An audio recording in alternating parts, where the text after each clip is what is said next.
Hi, on this show we're going to be talking about the environment and Earth's future.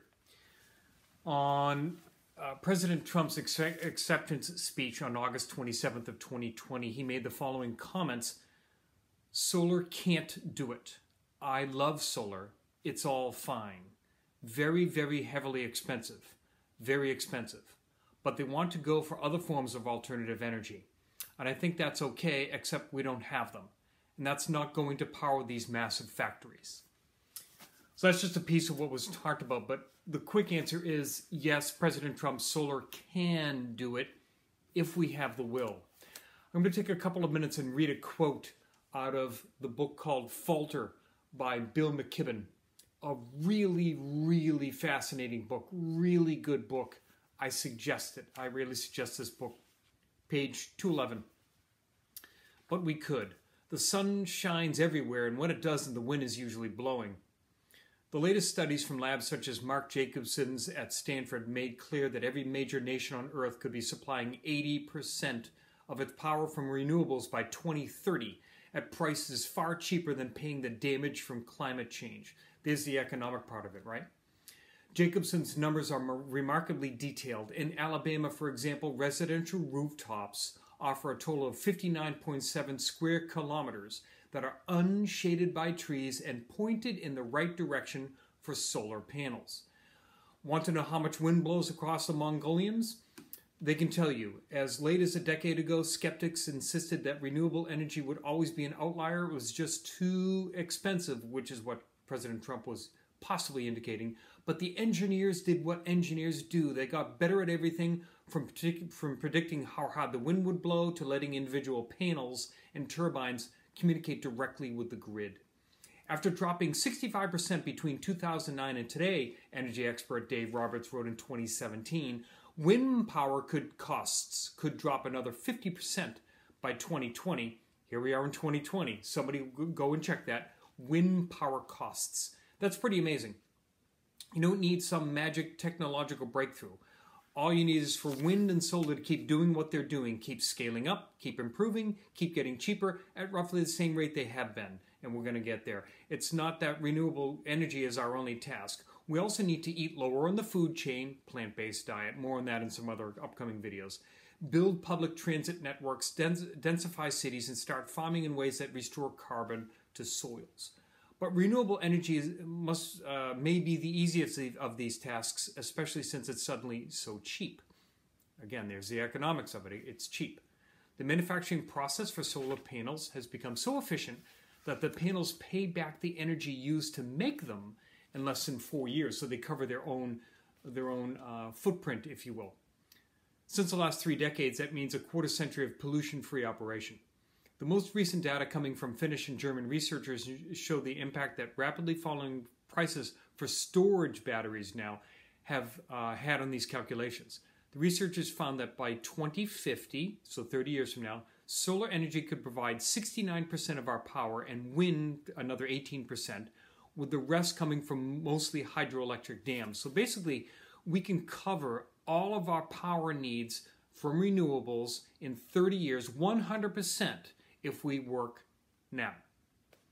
In that process, we'd create 36 million new jobs, and the cost per megawatt hour would drop from the present $82 to $61. The study leads author Christian Breyer put it like this: energy transition is no longer a question of the technical feasibility or economic viability, but of political will. Our leadership has to say, we're going to do this. Big energy could be involved. Big energy could say, we're going to take our money and get involved if we all have the will. Other economists insist it would be cheaper and faster if there was some nuclear power in the mix, but bottom line is clear. If human beings wanted to, they could figure out how to extricate us from the climate mess by producing most of our energy from wind and sun. There's probably no single step that would do far more to prolong the human game another generation to pass the solar torch to our kids and grandkids. I very much agree with that. And by the way, myself, at my little place that I own, I bought solar panels and they were installed in January of 2020. One of the best things I ever did. Yes, you could have build a hell of a lot of factories to turn out thousands of acres of solar panels and wind turbines the length of football fields and millions of electric cars and buses. But here again, experts have already begun to crunch the numbers. How do we increase our factory production of these things that we need? And this gets really interesting. Just stay with me for a couple more minutes. Here again, Tom Solomon, a retired engineer who oversaw the construction of one of the largest factories built in recent years, Intel's mammoth Rio Rancho semiconductor plant in New Mexico, took the Stanford data and calculated how much clean energy America would need to produce by 2050 to completely replace fossil fuels.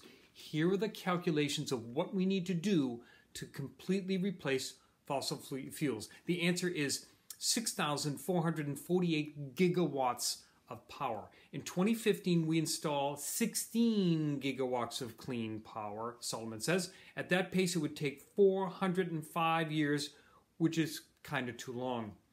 So Solomon did the math to figure out how many factories it would take to produce 6,448 gigawatts of clean energy in the next 35 years. He started looking at Tesla's big new solar panel factory in Buffalo, New York. They call it the Gigafactory, Solomon says, because the panels it builds will produce 1 gigawatt worth of solar power every year. Using that plant as a rough yardstick, Solomon calculates that America needs 295 solar factories of a similar size to defeat climate change, roughly 6 of these factories per state, plus a similar effort for wind turbines. So we need 295 gigafactories, if you will, to get there, plus the wind factories too.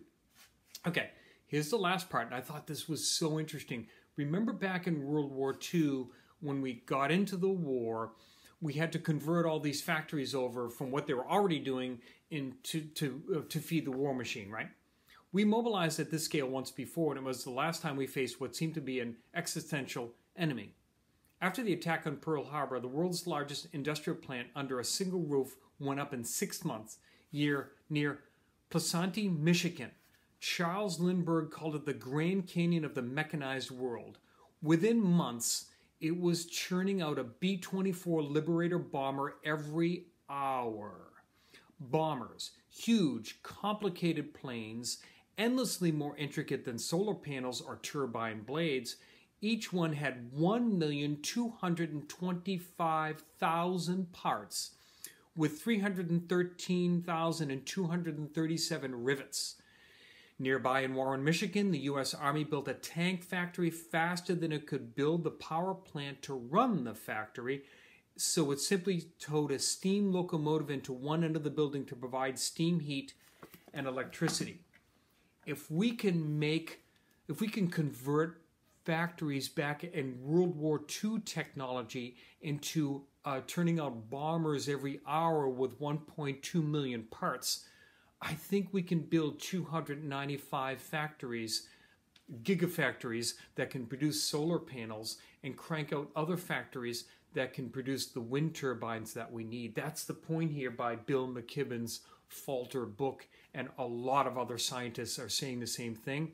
We just have to have the will. Good luck to all of us. I'm Dr. Scott Fuller.